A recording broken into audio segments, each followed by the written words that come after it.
Olá, queridos, a paz do Senhor Jesus. Eu quero dar sequência ao último vídeo que falei e quero continuar falando sobre características de uma liderança, tendo como modelo o apóstolo Pedro. No último vídeo eu destaquei a liderança de Pedro como algo que é consequência do seu relacionamento com Cristo, das experiências que ele teve com Jesus, consequência também dos dons naturais que o próprio Pedro tem e de uma liderança que surge sem direcionamentos externos. O único direcionamento era o direcionamento do próprio Jesus. E hoje eu quero destacar algumas outras características desta liderança que eu encontro aqui no livro de Atos dos Apóstolos, no capítulo 1, versículos 15 em diante, que é justamente quando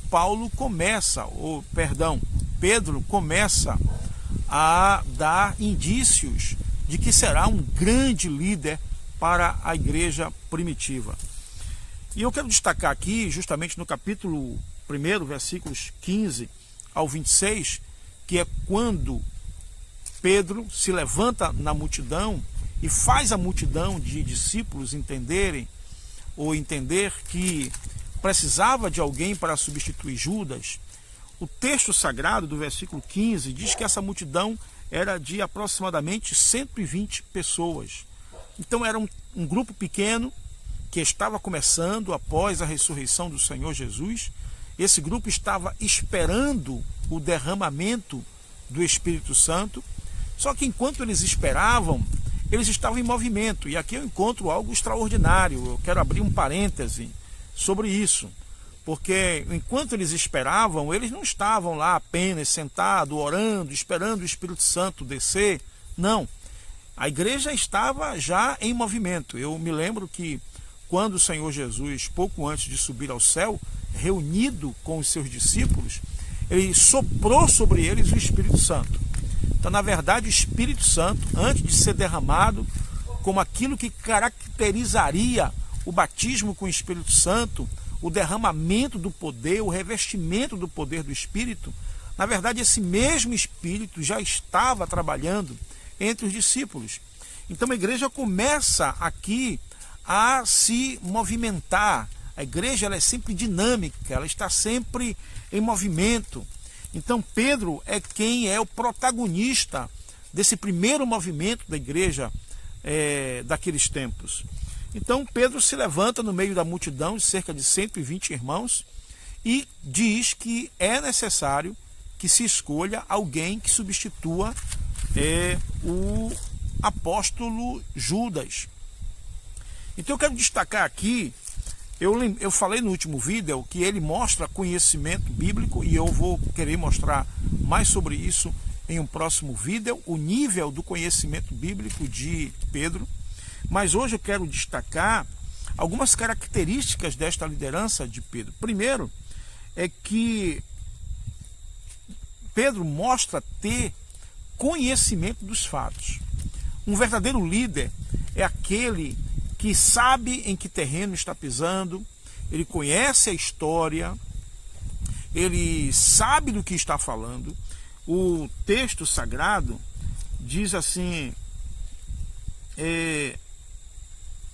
porque foi contado conosco, versículo 17, e alcançou sorte neste ministério. Isso ele está falando de Judas, que foi contado como um dos apóstolos, alcançou sorte no ministério, isto é, ocupou um espaço de confiança dentro do ministério. A Bíblia mostra que Judas era tesoureiro do grupo, então Jesus confiou a Judas um dos cargos mais importantes no meio dos 12, e Pedro mostra aqui que tem conhecimento desses fatos. E ele vai dizer mais, ora, este adquiriu um campo com o galardão da iniquidade, e precipitando-se rebentou pelo meio, e todas as suas entranhas se derramaram. Isto é, Pedro tinha conhecimento de todos os acontecimentos relacionados ao ministério de Jesus e à vida de Judas. Então Pedro mostra ser um líder preparado, porque ele é um líder que está conectado com o que está acontecendo. Ele está linkado com tudo que está acontecendo. Isso deve ser uma característica importantíssima de qualquer líder. É ele estar conectado com o seu meio, ele saber como funcionam as coisas dentro do contexto onde ele vive. Ele conhece as pessoas, ele conhece as histórias das pessoas, ele conhece os episódios que estão relacionados com as suas pessoas. Então, esta é uma característica extraordinária da vida de Pedro. Quantos obreiros assumem as igrejas e não procuram essa conexão, não procura linkar com os episódios, com as histórias, com as pessoas que estão ao seu redor, com as carências do seu ministério. Então, muitas vezes ele chega na igreja e sai da igreja sem conhecer direito a igreja, sem conhecer direito as pessoas. Às vezes não sabe o nome das pessoas, não sabe a história das pessoas. E Pedro mostra que era uma pessoa muito bem articulada, que ele, portanto, ele tinha autoridade para comandar aquele momento da escolha do novo apóstolo, porque ele tinha conhecimento de causa. Ele sabia o que aconteceu e, portanto, ele sabia o que deveria ser feito. Então, essa é uma outra característica de Pedro. Uma outra característica está no versículo 21, que diz o texto assim: é necessário, pois que dos varões que conviveram conosco todo o tempo em que o Senhor Jesus entrou e saiu dentre nós, olha, ele toma uma decisão. Pedro é um líder de decisões. É necessário. Aqui, gente, olha, esse é o problema. Vocês sabem o que aconteceu com Judas, sabe que ele foi contado entre nós, ele tinha um cargo importante entre nós, e embora ele tenha pecado, embora ele tenha se precipitado, se enforcado, morreu, mas ele ocupou um cargo importante entre nós, e esse cargo, essa função, essa vaga não pode ficar aberta. Então é necessário, então ali essa expressão é necessário, é o líder se colocando, como se querendo dizer, temos que tomar uma decisão agora, temos que preencher esta lacuna. E essa é uma outra característica do apóstolo Pedro. Ele é um homem de decisões. Ele é um homem que entende que existe um problema e o problema precisa ser resolvido. Então, essa é uma característica de um líder. Um líder, outro dia eu pregava para a igreja sobre Saul e Jonatas, no capítulo 14 de 1 Samuel, mostrando a tribo de Israel, o povo de Israel, numa batalha contra os filisteus. A Bíblia diz que Saul sai com 3.000 homens para essa batalha, mas no capítulo 14, Saul só está com agora 600 homens. Tinha perdido muitos homens, os homens estavam desanimados, os homens estavam com medo. E o capítulo 14 mostra que Saul estava debaixo da romeira, enquanto que Jonatas estava em movimento. Jonatas saiu para enfrentar o inimigo frente a frente, sozinho, apenas com seu pajem de armas, apenas com seu escudeiro. Então ali a gente percebe ali que existem líderes que ficam esperando a coisa acontecer, que não tomam as decisões que precisam ser tomadas, que é o caso de Saul, que está sentado debaixo da romeira. Mas Jonatas não, Jonatas entende que está em guerra, que alguma coisa precisa ser feita, o povo está perecendo, o lado de cá está mais fraco, são só 600 homens, os homens estão cansados, os homens estão com medo, e algum de nós precisamos influenciar esses homens indo à guerra, indo à frente, para que eles sigam o modelo da gente e se reanimem para a batalha. Então Jonatas é o tipo de líder como Pedro, que entende que decisões precisam ser tomadas. Então Pedro diz aqui, olha, é necessário, como se você quisesse dizer, precisamos tomar uma decisão, precisamos colocar alguém no lugar de Judas, isto é necessário para que o grupo dos 12 continue o seu trabalho como quando foi no começo, quando o Senhor Jesus nos chamou. Uma outra coisa interessante é que no versículos 21 e 22, eu vou ler novamente o 21 para poder ler o 22, que os dois são o mesmo texto, diz assim: é necessário, pois, que dos varões que conviveram conosco todo o tempo em que o Senhor Jesus entrou e saiu dentre nós, começando desde o batismo de João até o dia em que dentre nós foi recebido em cima, um deles se faça conosco testemunha da sua ressurreição. O que acontece aqui?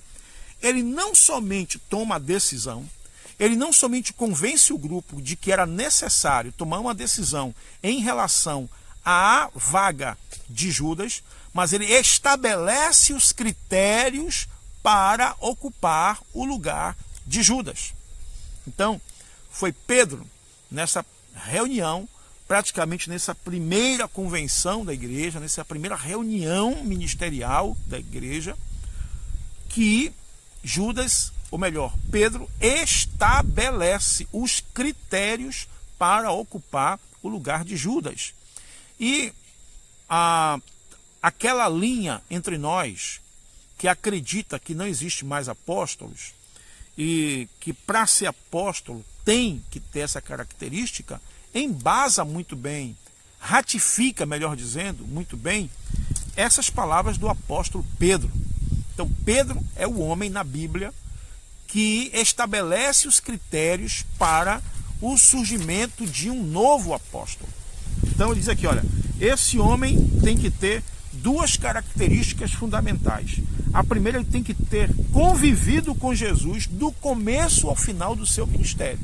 É o que ele está dizendo aqui. Porque ele diz assim, é necessário, pois, que dos varões que conviveram conosco, desde o tempo em que o Senhor Jesus entrou e saiu dentre nós, então ele está dizendo, olha, para ser apóstolo, tem que ser alguém que conviveu conosco, que andou com a gente, desde o dia em que o Senhor esteve entre nós, fomos chamados por ele, até o dia em que ele foi embora. E ele vai dizer isso aqui, começando desde o batismo de João, porque foi ali no batismo de João que tudo começou. Se você ler o livro de João, João aponta, eis aí o Cordeiro de Deus, 2 discípulos de João resolvem seguir a Jesus. Esses 2 discípulos vão lá, chama mais alguém, um chama o outro, chega até a Pedro, chega até André, chega até Natanael, e daqui a pouco os 12 estão formados. Então está dizendo, desde esse momento, foi quando começou o movimento, foi quando começou todo mundo seguir a Jesus.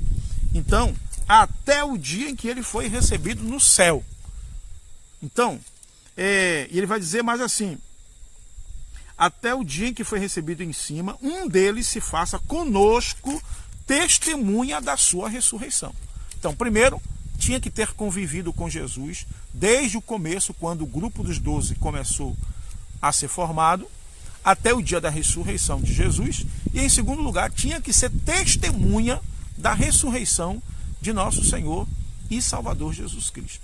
Então, Pedro é o líder que estabelece critérios para um novo apóstolo. Então isso mostra a força da liderança de Pedro. E esses critérios que Pedro estabelece são aceitos pela multidão. E isso dá para você perceber que a multidão respeitava, portanto, a autoridade de Pedro. A multidão entendeu que o que Pedro colocou era viável, era pertinente, tinha que ser desse jeito mesmo. E para finalizar aqui o nosso vídeo, ele liderou esse processo de escolha desse novo apóstolo, foi liderado pelo próprio Pedro. Então você vê, desde o começo, Pedro ele não somente dá ideia, ele não somente estabelece os critérios, mas ele também lidera o próprio processo da escolha desses novos apóstolos. Olha o que diz os versículos 24 a 26, é assim: e orando disseram, tu, Senhor, conhecedor do coração de todos, mostra qual destes 2 tens escolhido, para que tome parte neste ministério e apostolado, de que Judas se desviou para ir para o seu próprio lugar. E lançando-lhe sorte, caiu a sorte sobre Matias, e por voto comum foi contado com os 11 apóstolos. Então, Pedro aqui lidera o processo. E o processo envolveu duas coisas. Primeiro, a oração. Temos dois aqui. Temos Matias e Barsabás, chamado Justo. Temos dois aqui. Vamos apresentar os dois em oração. É apresentado em oração. Esta oração que algumas pessoas fazem, olha, eles oraram e depois lançaram sorte. Eu não entendi, não. Esta oração era justamente para guiar no processo da sorte, do lançamento de sorte. Olha, Senhor, nós vamos sortear os dois aqui, nos oriente qual dos dois tem que ser sorteado. Então eles oram, apresentam a Deus e depois lançam a sorte. Em quem a sorte caísse, era um resultado da oração que tinham feito a Deus. Então é como quando você vai tomar um remédio, você sabe que aquele remédio é para curar a dor de cabeça, que se você tomar, automaticamente sua dor de cabeça vai ser curada, mas você ora a Deus, Senhor, toma aqui esse remédio que não me faça mal, que não me faça baixar a pressão ou subir a pressão, é um remédio para dor de cabeça, e toma o remédio. Então foi isso que eles fizeram. Nós vamos escolher por sorte, mas nós queremos que quando a sorte cair sobre alguém, não seja um resultado da nossa própria vontade, mas é um resultado da tua vontade. Então, foi isso que aconteceu. Pedro, então, eu encerro dizendo que Pedro é um homem, é um líder que toma as decisões. Ele é um líder que estabelece os critérios para aquela decisão que ele havia tomado junto da multidão. E essa decisão segue critérios, ou segue um processo. E Pedro continua liderando esse processo. E o processo tem como principal base a oração. Que Deus em Cristo nos abençoe, que a nossa liderança seja uma liderança ao modelo de Pedro. Foi um homem que sabia tomar decisões, sabia deixar fluir naturalmente a sua liderança, e essa liderança não era imposta, as pessoas simplesmente respeitavam, porque ele era um influenciador. E não somente isso, ele é um homem que consegue tomar a decisão, ele consegue, a partir da sua decisão, estabelecer critérios para aquilo que ele decidiu, e também é capaz de liderar todo o processo que resultaria na decisão que ele havia tomado. Deus abençoe a sua vida e até um próximo vídeo.